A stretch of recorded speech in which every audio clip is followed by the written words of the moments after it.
Hi, my name is Reed with Mayhem Industries, and today I want to talk to you about putting eBay headers in your E46.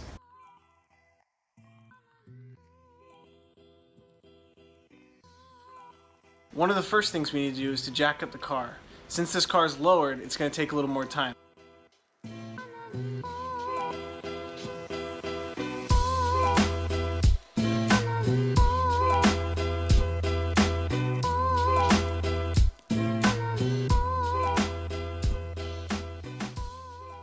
One quick and easy way to get your lowered car up on some jack stands is to do this. Get yourself a piece of wood, set it in front of the tire, drive up onto that piece of wood.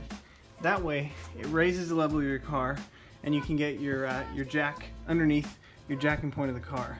Then what you can do is to grab more wood and stack it like this, set it underneath the tire.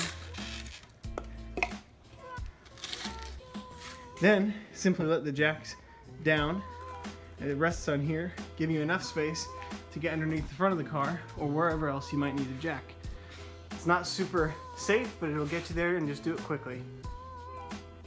If you want to really be safe, go ahead and grab yourself 2 pieces of OSHA approved wood. Stick one behind your rear tire, one in front of it. That way, if the car comes down and crushes you, at least it won't roll away.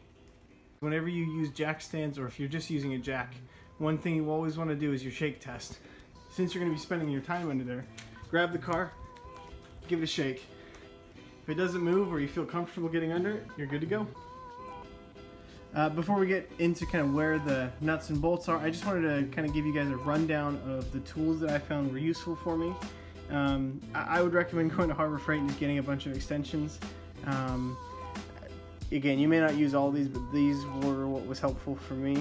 So to get to the motor mounts, which I had to undo, I found that these long extensions were really helpful. The long extensions plus the impact driver, it just meant I could go from the very top and just get down real quick and blast them off.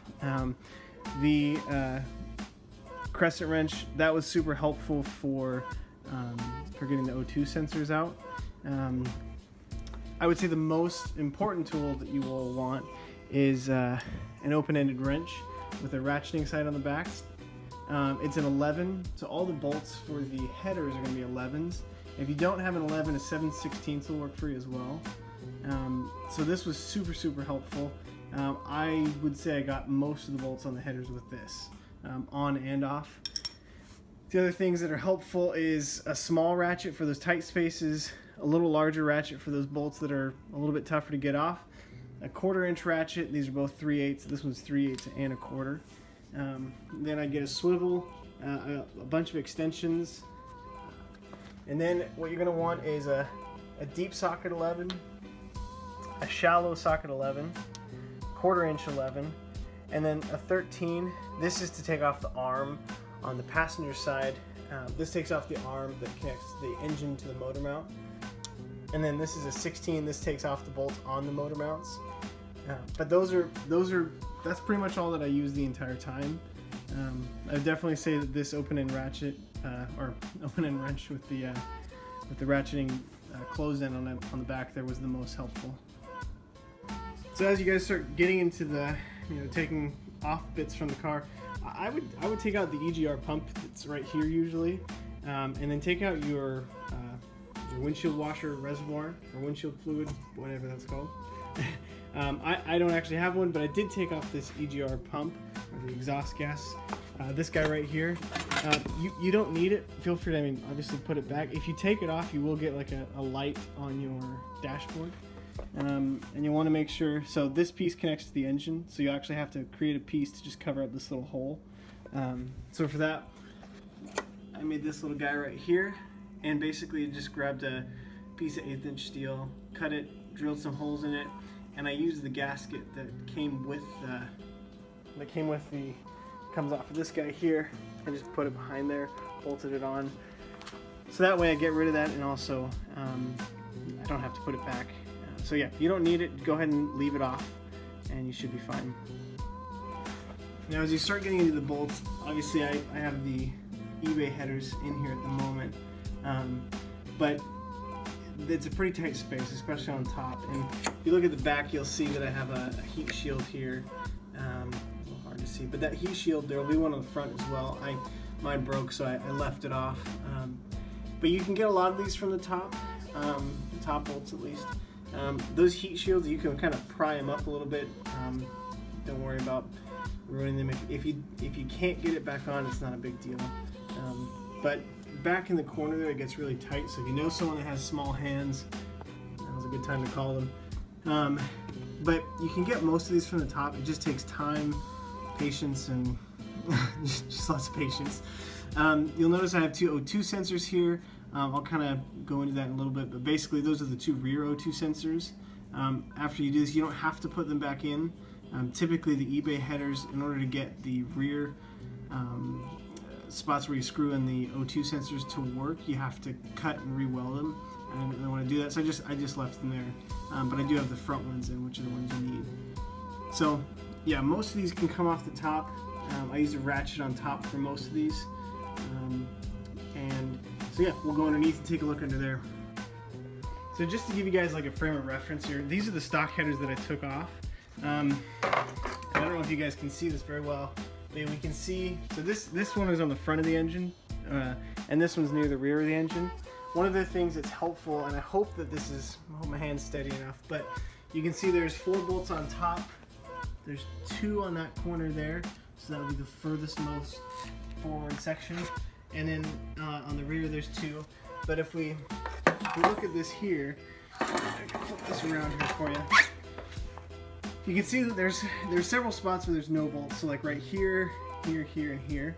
So when you're underneath there, and it can get pretty tight. That way you don't have to be looking for these extra ones because they're not going to be there. So on the forwardmost header, there's going to be, let me count, 1, 2, 3, 4, 5, 6, 7, 8. So there'll be 8 bolts on the front header, and on the rear header, 2, 3, 4, 5, 6, 7, 8. Hey, there'll be 8 on that one too. Okay, so now as we look underneath the car, you're gonna see a lot of oil spots, but don't worry about that. This thing leaks like a sieve. Right there, this is the mount for connecting the passenger side of the engine to the motor mount. Hard to see there, but the motor mount's back there. And then this is a ground wire for the engine. Go ahead and you're gonna have to take that guy off there. Don't do what I did. I took it off and then tried to start the engine, and once I got everything done and nothing would turn, so I got really scared. But I'd just forgotten to put this guy back on. So remember to put that back. These bolts here are gonna be 13s. And these are pretty simple to get. So just put a jack stand underneath your engine. So put like a block of wood on the oil pan here, and then go ahead and just jack up on that. That way the engine's supported, and then you can take that out, and that'll give you a lot of room. As you can see right there, it's taking up quite a bit of room underneath the headers. Once you can get that off, it'll give you a little more space. Another piece you're going to need to take off is this brace here. So there's 2 bolts here. There's one right here, and there's one inside this front jacking point. And then there's 2 on the back. There's one here, and there's one back here. And I believe those are a 16 or a 17. But once you get those off, that piece will come out. Go ahead and just slide it out of the way. And as you can see here, this is the front header right here, and then this is the rear. And we can see there's I took the front O2 sensors and I wrapped the O2 sensor and the wires that connect it. Wrapped it in just heat wrap. Because I don't know if you can see it from here, but yeah, right there you can see that they're really, really close. So it's actually almost, I mean, it's practically touching that. So they're really close. So I wrapped the whole thing in just heat wrap, and then I rerouted the wires for that. When you're taking that out, one of the easiest things to do is just to unhook the O2 sensors. They're kind of mounted along the top of the engine.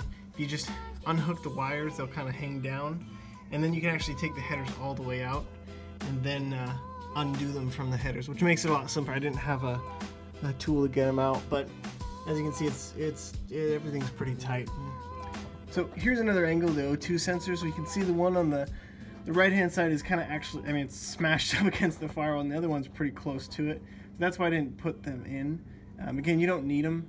The front O2 sensor is what basically gives the engine its air-fuel ratio, or its exhaust, what's in the exhaust. And then the secondaries, these ones that I have unplugged, originally they read what comes after the catalytic converter on the stock headers, and they basically just tell the engine whether or not those catalytic converters are working correctly. So you don't need them. You'll get another light on your dashboard.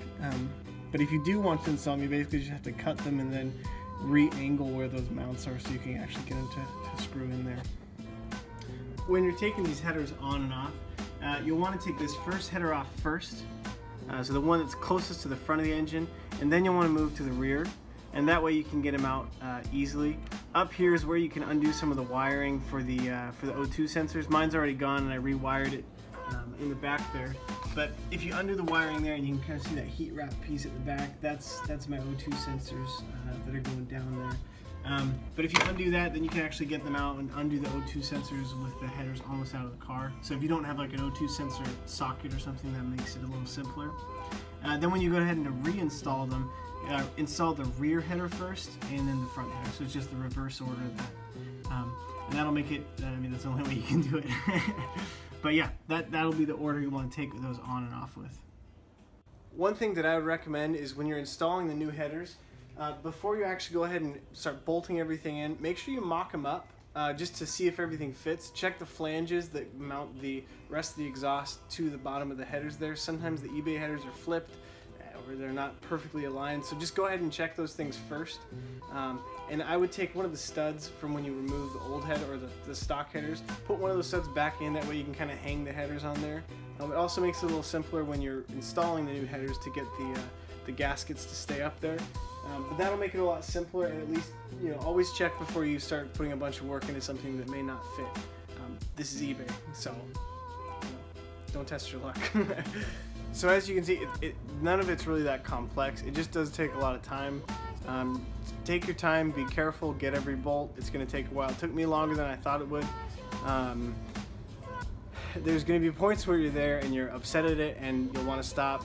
Just keep going. I mean, it definitely sounds, you know, mine, I have just it's basically cut, so it's straight pipe. It's super loud. I'm going to put exhaust and hopefully put a video up about that as well. But all in all, it's nothing too crazy, and for $100 off eBay, it's really a great deal. If you have any questions, feel free to put them in the comments below. If there's anything I missed, let me know. I'll try and make a video to capture that part of it. Or if there's any questions you have, I'll try to reply to that as soon as possible. But thank you so much for watching, and we'll see you next time.